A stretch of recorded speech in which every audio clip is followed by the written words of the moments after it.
பராசர முறையாக இருந்தாலும் நினைவில் வைத்து கொள்ள வேண்டிய விடயம், ஜாதகங்களை பார்க்கும்போது காலபுருஷனுக்கு 5, 6, 7 இந்த 3 அதிபதிகளும் இங்கு ஒன்று சேர்ந்துட்டாங்க.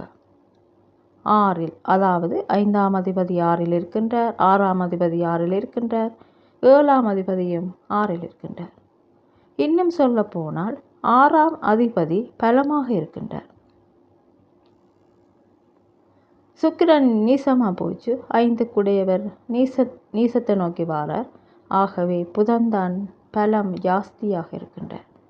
அப்போது 6ஆம் அதிபதியோடு 5ஆம், அதாவது 5ஆம் அதிபதி 7ஆம் அதிபதி சேர்ந்தாலே திருமணம் லேட் ஆகிறதுக்கான வாய்ப்புகள் இருக்குது. புதன் சந்திரன் சேர்ந்தாலே அவர்களுக்கு காதல் உணர்வுகள் ஜாஸ்தியாக இருக்கும். அப்போது சட்டென்று கல்யாணமாகிடும். புதன் சந்திரன் சேர்க்கையே விரைவில் திருமணத்தை உண்டாக்கும். இங்கே சந்திரன் ராகுவோடு சேர்ந்து கெட்டு போச்சு, செவ்வாயும் ராகுவோடு சேர்ந்து கெட்டு போச்சு. சந்திரனோடு சேர்ந்து கெட்டு போச்சு என்றால் உணர்வுகள் குறையத்தான் செய்யும். ஆனால் எங்கெல்லாம் புதன் சந்திரன் சேர்க்கை ஒரே இடத்தில் வருகின்றதோ அவங்களுக்கு விரைவில் திருமணம் நடந்துவிடும். இந்த ஜாதகத்தை பார்க்கலாம். ரிஷபத்தில் சந்திரன், மிதுனத்தில் குரு, கடகத்தில் கேது, சிம்ம லக்கினம், கன்னியில் புதன் மற்றும் செவ்வாய், துலாத்தில் சூரியன், விருச்சிகத்தில் சுக்கிரன், தனுசில் சனி. ஜாதகர் பிறந்து 9ஆம் மாதம் தாயேன் இழக்கின்றார். ஜாதகர் பிறந்து 9ஆம் மாதம் தாய் இழப்பு ஏன் வருகின்றது? இவரது தந்தை 2 திருமணம் செய்து கொள்கின்றார். இதே போல் ஒரு ஜாதகம், அதாவது தாய் இழப்பு ஜாதகம் ஏற்கனவே நாங்கள் பார்த்துருக்கின்றோம். அங்கே ரூலிங் என்ன சொன்னோம், அதே ரூலிங் தான் இங்கேயும் வருகிறது. ஏழைக்குடையவன் 5க்கு வந்தால் மனைவியை இழப்பார். அடுத்து என்ன ஒரு ரூலிங் சொன்னோம், அவர்களுக்கு குழந்தை இருக்கான்னு பார்க்க சொன்னோம். சூரியனுக்கு 2இல் சுக்கிரன் இருக்கிறது. அப்போது குழந்தை பிறக்கிறது என்ற அர்த்தம், அதாவது குழந்தை இருக்கின்றது, குழந்தை பிறக்கின்றது என்ற அர்த்தம். சூரியனுக்கு 2இல் ஒரு கிரகம்தான் இருக்குது. அப்போது இந்த ஜாதகருக்கு ஒரு குழந்தை பிறந்தால் யாரோ ஒருவர் சாகணும். இங்கே ஞாபகம் வைத்து கொள்ளுங்கள், சூரியனுக்கு 2இல் ஒரு கிரகம் இருப்பதால் ஒரு குழந்தை பிறக்கும் என்பது விதி. குழந்தை பிறந்ததனால் 7க்குடையவர் 5க்கு வந்ததால் அம்மா போயிட்டா. அதற்கு தகுந்த மாதிரி இந்த ஜாதகத்தில் சூரியனுக்கு 2 பெண்கிரக தொடர்புகள் இருக்கு. 2 முறை திருமணமாகின்றது. இங்கே என்ன சிக்கல் என்றால், இந்த பையன் பிறந்ததுதான் சிக்கலாக போச்சு. 7க்கு அதிபதி 5க்கு வந்தாலே எப்பவும் ஆபத்து. இதற்கு இன்னொரு விளக்கம் இருக்குது.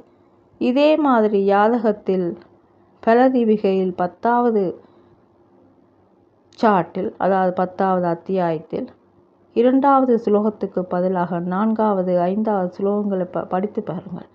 சில விதிமுறைகள் அதில் குறிப்பிடப்பட்டிருக்கின்றன. ஒரு ஜாதகத்தில் அதாவது ஒரு ஆணின் ஜாதகம் என்று வைத்து கொள்ளுவோம்.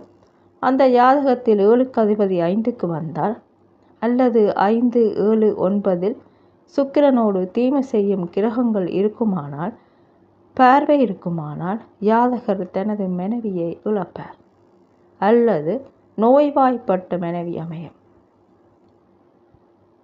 செவ்வாய் சனி போன்ற கிரக சேர்க்கைகள் சுக்கிரனுக்கு இருக்குமானால் அல்லது பார்வை இருக்குமானால் மற்றவர்களின் மனைவிகளோடு தொடர்பு வைத்திருப்பார் என்று சொல்லலாம். இந்த ஜாதகத்தை பார்க்கலாம். ரிஷபத்தில் குரு, மிதுனத்தில் கேது, கன்னியா லக்கினம், துலாத்தில் சனி, விருச்சிகத்தில் செவ்வாய், தனுசில் ராகு, மகரத்தில் சுக்கிரன் மற்றும் சூரியன், கும்பத்தில் சந்திரன் மற்றும் புதன். தொழிலை பற்றி கேள்வி கேட்டால் முதலில் சனியை நாம் எடுக்கணும். அடுத்து சனிக்கு திரிகோணத்தில் யார் யார் இருக்கின்றார்கள் என்று பார்க்க வேண்டும். ஏனென்றால் ஒரே திசை. அப்போ இங்கு சனி, புதன், சந்திரன், கேது இருக்கிறார்கள். சனி என்றால் பணி, சர்வீஸ். புதன் என்றால் அறிவு கூர்மை, இன்டெலெக்ட். சந்திரன் என்றால் மைண்ட். கேது சால்வேஷன். அப்போது service plus intellect plus mind plus salvation, இத்தனையும் அவங்க தொழில இருக்கும். அவங்க தொழிலுக்கு இது தேவை. ஆனால் அந்த தொழிலுக்கு சர்வீஸ் மென்டாலிட்டிக்கு புத்தி கூர்மையோடு சேர்ந்த சர்வீஸ் செய்வதற்கு, சமுதாயத்துக்கு சர்வீஸ் செய்வதற்கு சந்திரன் சமுதாயத்தை குறிப்பவர். அதுவும் நியாயமான சர்வீஸ் செய்வதற்கு என்ன செய்யணும், என்ன படிக்கணும்? படிப்பு என்றால் புதன். புதன், சந்திரன், கேது, எங்கேயுமே கேது என்றால் சட்டம். புதன் கல்வி, சந்திரன் என்றால் அறிவு. அப்போ சட்ட ஞானம் இருக்கிறது. ஜாதகருக்கு சட்ட ஞானம் இருக்கிறது, சர்வீஸ் மென்டாலிட்டி இருக்கிறது, கூர்மையான அறிவும் இருக்கிறது. அதே சமயத்தில் தொழில்காரகன் சனி உச்சத்தில் இருக்கின்றார். இது எல்லாம் இணைத்து பார்க்கும்போது இவர் ஒரு பெரிய லோயர் அல்லது ஜட்ஜாக இருப்பார். அப்போ ஒரு தொழிலை நிர்ணயம் பண்ணும்போது சனியோடு தொடர்புடைய கிரகங்களை லிங்க் பண்ண வேண்டும். அதுக்கு ஏற்ற கல்வி இருக்கா என்றால் இருக்கு. அப்போ அவர் சட்டஞானம் உடைய ஒரு வக்கீல். கேது சம்பந்தப்பட்டாலே ஒரு சர்வீஸ் மென்டாலிட்டி. ஆனால் இன்னொன்றும் இருக்கு. இதிலேயே சுக்கிரனில் இருந்து ஆரம்பிங்க. சுக்கிரனுக்கு அடுத்தது சந்திரன், புதன், கேது. அப்போ சுக்கிரனோடு சந்திரனோடு புதனோடு கேது. இங்கு ஜாதகர் யார்? குரு. சுக்கிரன் ஜாதகருக்கு திரிகோணத்தில் இருக்கின்றார். குருவோடு ஜாதகரை சேர்க்கலாம்.